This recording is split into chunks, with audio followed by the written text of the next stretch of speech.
Bonjour à tous. Cette capsule a pour but de développer une stratégie pour trouver des données manquantes dans un diagramme de quartile.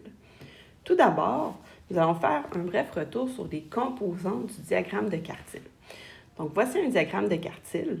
Les informations que ce type de diagramme nous donne sont le minimum, nous avons le Q1, le Q2, le Q3 et le maximum. Donc, on se rappelle que 25% des données sont dans chacun des quarts. Maintenant, je vais vous présenter la distribution qui représente ce diagramme de quartile. Donc, voici la distribution. Il manque 3 des 18 données. Donc ici, on a une distribution. Pour réussir à travailler avec celle-ci, la première étape va être de mettre les données en ordre croissant. Donc, je vous laisse un petit moment pour le faire.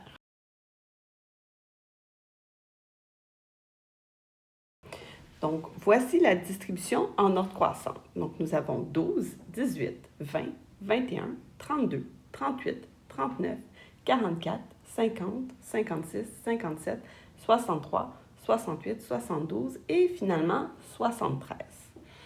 Donc, avant d'essayer de trouver les données manquantes, ce que nous allons faire, c'est faire un squelette à partir du diagramme de quartile et du nombre de données.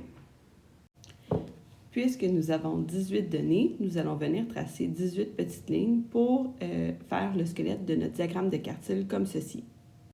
Alors, nous savons que le minimum va être ici.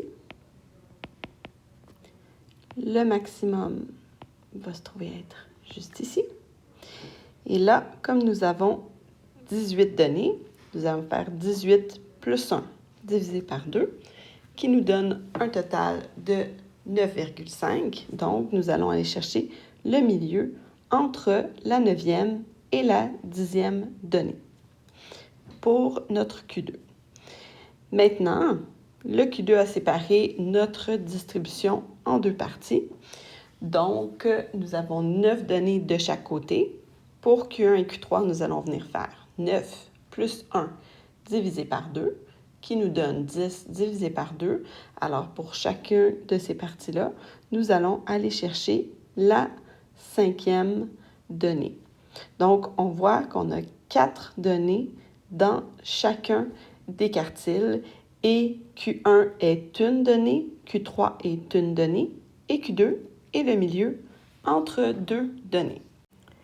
Maintenant que le squelette est fait, revenons à notre distribution. Donc, et à notre diagramme de quartile. Donc, dans notre diagramme de quartile, on voit que le minimum est égal à 12. Q1 est égal à 27. Q2 est égal à 42.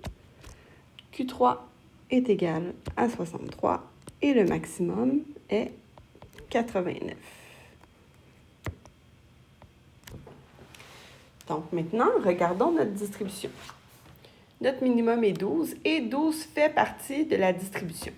Alors, je viens placer la valeur 12 juste ici. 27, comme on l'a dit plus tôt, doit être une donnée, mais 27 ne fait pas partie de notre distribution. C'est donc une donnée manquante.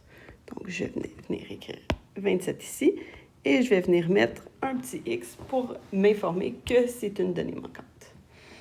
Ensuite, Q2 est égal à 42. Pour l'instant, je n'ai pas assez d'informations pour affirmer s'il y a une donnée manquante ici ou non. Donc, il faut attendre. On passe à Q3. Q3 est égal à 63 et 63 fait partie de la distribution. Alors, je peux venir placer 63 à sa place juste ici. Et finalement, la valeur 89, on va venir l'écrire ici. Mais si on regarde dans la distribution, 89 ne fait pas partie de la distribution. Ainsi, 89 est une donnée manquante. Maintenant qu'il ne nous reste qu'une donnée manquante à trouver, il faut savoir dans quel quartile est située cette donnée. Donc, on se rappelle, chaque quartile doit compter 4 données. Donc, on regarde dans notre distribution, combien ai-je de données inférieures à Q1, soit inférieures à 27. Donc, si on regarde dans notre distribution, donc nous avons 4 données, incluant le 12. Donc, aucune donnée manquante ici. Je peux venir placer les données inférieures à 27 dans ma distribution juste ici, soit 18, 20 et 21.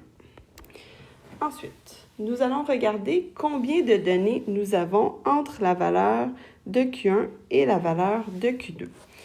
Donc, ici, dans notre distribution, nous avons 3 données, soit 32, 38 et 39.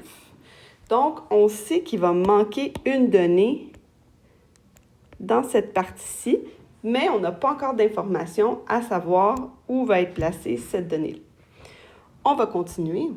Donc, nos données entre Q2 et Q3, soit entre 42 et 63, nous avons 4 données. Donc, nous pouvons tout de suite venir placer nos données. Donc, nous avons les valeurs 44, 50, 56, 57. Et les valeurs au-dessus de 63, donc nos 4 données sont 68, 72, 73 et la valeur manquante qu'on avait déjà trouvée, 80. Donc là, maintenant, on sait qu'on va avoir une donnée manquante dans cette section-ci. Donc, Q2 est égal à 42 et on se souvient, Q2 est la moyenne entre la 9e et la 10e donnée. On obtient ce calcul-ci en connaissant Q2.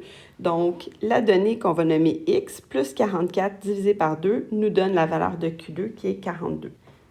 Donc, par manipulation algébrique, on va venir multiplier 42 par 2, ce qui nous donne X plus 44 est égal à 84. Et ensuite, on va prendre le plus 44, l'envoyer de l'autre côté, moins 44, qui va nous donner X est égal à 40. Donc, on remarque ici que 40 ne fait pas partie de notre distribution. Donc, 40 est une donnée manquante, juste ici. Et on peut venir remettre les valeurs 32, 38 et 39 qu'on avait dans notre distribution.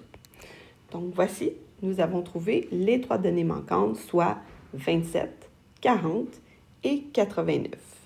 Maintenant, tu es prêt à te pratiquer avec les exercices qui te sont proposés.